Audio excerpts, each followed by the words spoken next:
سلامونه او نیکې دي.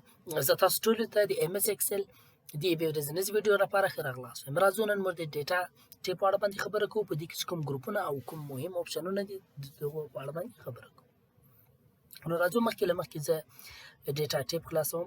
کله چې مو ډیټا ټایپ خلاص کړ، دلته تاسو کتلی شئ چې مختلفه ګروپونه دي. فرض کړه کنکشن سو، ډیټا ټول سو، یا آوټلاین سو، ګیټ ایکسټرنل ډیټا سوه. نو په دې کې کوم هغه مهم اپشنونه دي د هغه په اړه باندې خبره کوو. مخکې له مخکې مهم اپشنونه چې دلته تاسو MS Excel ته چې کله تاسو ډیټا رااړوئ، فرض کړه چې تاسو نوټ پیډ کې نوشته کړې وي یا بل ځای وي، تاسو یې ایکسل ته رااړوئ. نو د دې لپاره فرض کړه دلته فروم اکسس لیکلی ده.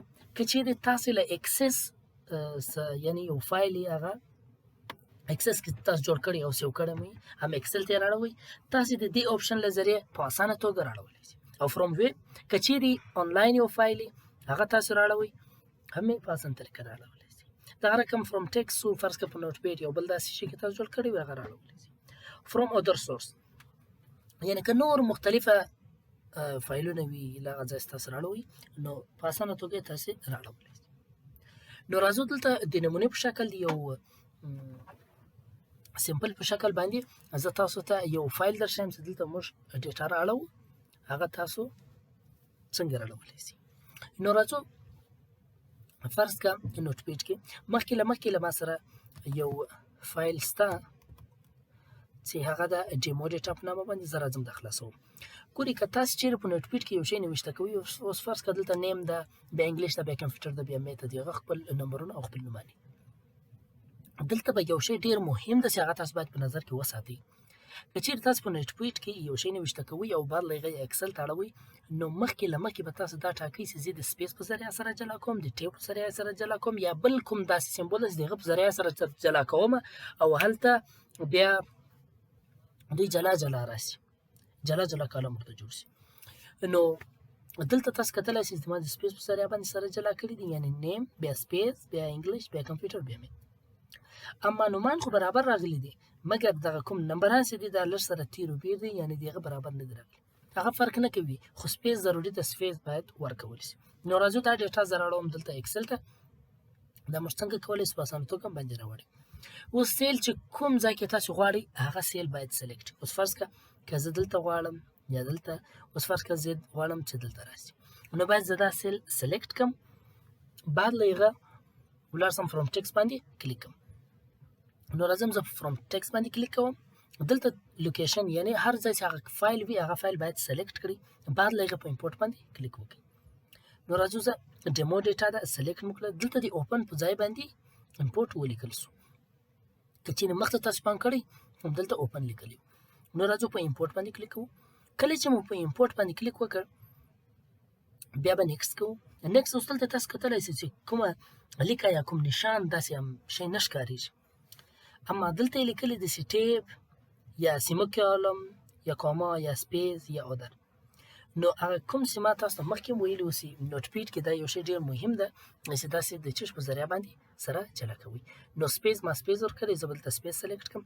اوس تاسو کتلی شئ چې دلته لیکې ښکاره شوې، دوی سره جلا کړه.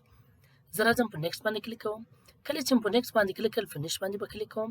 له فینیشه بعد اوکې، یعنې دلته تاسو کتلی شئ چې هماغه ډیټا دلته جلا کالم یعنې جلا سیل ته ولوېدل. او دغه رقم راځي existing connection.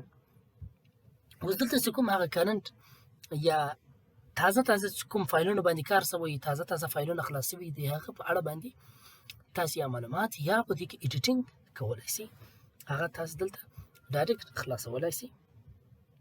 او بل راځي کیوري په مخکې ویډیو کې ډسکس کړو، یعنې دا ټول د کیوري کوم ګروپ چې دا یا شو کیوري سو یا فارم ټیبل سو، نیو کیوري سوه، ریسنټ سورس سو، دا ټول هم یو شی دي. او بل راځو ریفریش هغه وخت کار کوي لکه اوس څنګه چې موږ دغه ډیټا دلته ټرانسفر کوو. زه ځم نوټ پیډ کې، هلته بل نوم لیکم، انګلیش نمبر، کمپیوټر نمبر، میت نمبر ورته لیکم او سیو کوم یې. بعد له هغه که دلته چیرې نسي را، زه به ریفریش باندې کلیک وکړم، ریفریش هغه ټول اپشنونه به دلته راشي. او بله خبره دا ده شورټ لکه اوس ګوره دلته چې کوم نومان لیکلي دي، که زه چیرې دا غواړم چې دا A to Z کم یا Z to A یې کم، دا تاسو کتلی شئ.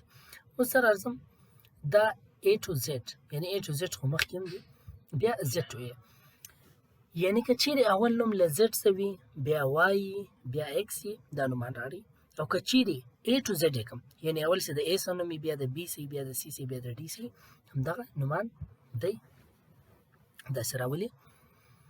او بل راځي شارټ.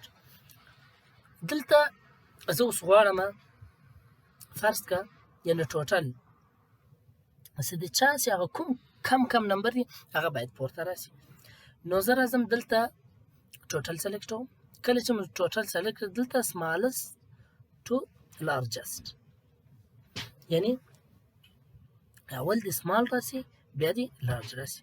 زه کلیک کوم، یعنې دا نمبر کښته رالی دا پورته ولاړی. همدغه رقم تاسو د میت هم کولی شئ، د کمپیوټر د انګلیش همدا ټول داسې ترتیبولی شئ. او بل راځو فلټر باندې کلیک کوو. کله چې فلټر باندې کلیک کړ دلته راځم، اوس دلته سلیکټ آل دی. زه غواړم چې باید خالي د علي ډیټا وګورم، نور باید نه سره. نو ما یارې صرف علي سلیکټ کړ او اوکې مې کلیک کړ. دلته تاسو کتلی شئ صرف علي راغلی.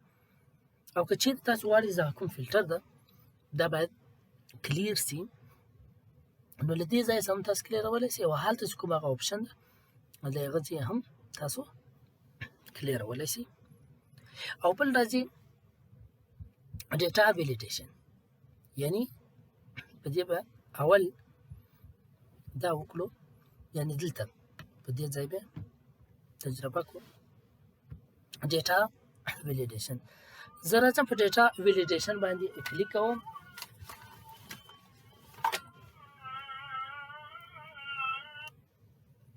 کله چې په ډیټا ویلیډیشن باندې کلیک کړم دلته تاسو کتلی شئ داسې کوچنۍ وینډو خلاصه شوه.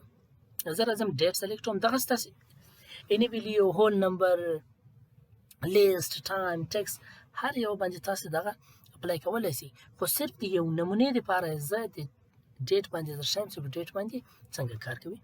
کله چې مو دلته ډیټ سلیکټ کړئ ګریټر دین، یعنې تر دې باید تاریخ پورته وي. اوس فرض که نن ما کار شروع کړئ، نن تاریخ ده 10 او وبخښئ 10مه میاشت ده 28م تاریخ دی او 2025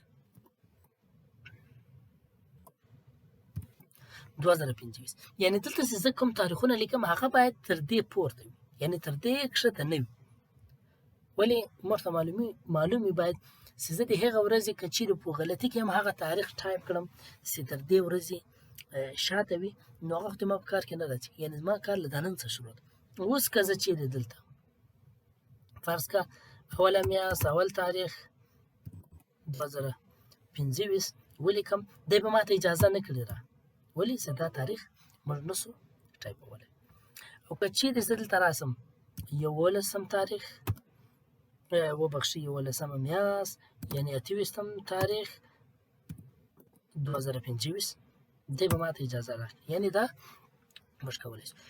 نو همدا و هغه کوم مهم اپشنونه چې ډېر زیات استعمالیږي. نور هم تاسې ډیټا ویلیډیشن کې که نور هم تاسې داسې کار وکړئ د ډیټ یا د ټایم یا د ټکس دپاره به هم راسو دلته به یو تجربه وکړو چې دلته زه راځم ډیټا ویلیډیشن کې او ټکس لینث بټوین هم کولی شئ، ایکول ټو هم کولی شئ، ګریټر دین هم کولی شئ. دلته زه لیکم چې ګریټر دین باید د 2 نه پورته باید یا د 3 څخه. اوس فرض که یو نوم ده چې 3 کرکټر وي باید هغه هم تر هغه باید پورته نوشته شي، 3 کرکټر سپورت وي. نو راځو اوکې کلیک کوو. اوس که چیرې زه دلته فرض که 2 ولیکم دی به ما ته اجازه نه کړې ده، او که زه چیرې فرض که تر 3 زیات ولیکم دی به ما ته اجازه راکړي.